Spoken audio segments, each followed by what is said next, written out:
मास्तर मास्तर एक तुमचं बालाजी पाटील चाकूरकर नागपूर जिल्ह्यातला आहे। राष्ट्रीय युवा कार्य प्रशिक्षण सहाय्यक संघटनेचा मी राज्याचा कार्याध्यक्ष। कशामुळे हे आंदोलन होत आहे, काय मागणी आहे आणि आतापर्यंत चर्चा होऊन काही गोष्टी पुढे गेली आहे? विधानसभा निवडणुकीच्या अगोदर लाडक्या बहिणीला खुश करून लाडक्या भावांना खुश करण्यासाठी 10 लाख तरुणांना आम्ही कायमस्वरूपी रोजगार देऊ। त्या अगोदर आम्ही प्रशिक्षण देऊ, प्रशिक्षणानंतर त्याच शासकीय आस्थापनेमध्ये आम्ही कायम करू अशा प्रकारचं बोंडस आश्वासन देऊन मुख्यमंत्री युवा कार्य प्रशिक्षण योजना आणली एकनाथराव शिंदे साहेबांच्या काळामध्ये।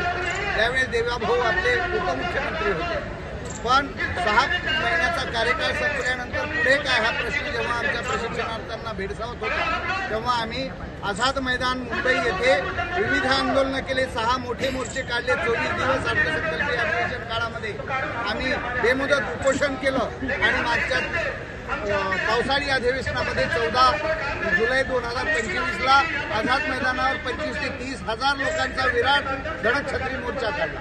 पण सरकार निद्रिस्त अवस्थेमध्ये असल्याचं चित्र आम्हाला पाहायला मिळतं। सरकार आम्हाला बोलत नाही, सरकार आम्हाला भेटत नाही, म्हणून आम्ही नागपूरच्या संविधान चौकामध्ये चक्का जाम करून आम्ही देवाभाऊच्या संत्रानगरीमध्ये, देवाभाऊ आम्हाला मुंबईत भेटत नाही तर आम्ही देवाभाऊच्या कर्मभूमीमध्ये जाऊन आम्ही भेटावं या भूमिकेतून हे चक्का जाम आंदोलन आणि मोर्चा धरणे निदर्शन ठेवलेलं आहे। किती जण आंदोलनात सहभागी झालेले आहे महाराष्ट्रामध्ये? आता या 36 जिल्ह्यामधून आता कमी अधिक 5 ते 10,000 प्रशिक्षणार्थी या आंदोलनामध्ये सहभागी झालेत। आणखी 5,000 प्रशिक्षणार्थी वाटेवर आहेत, रेल्वेनं येत आहेत।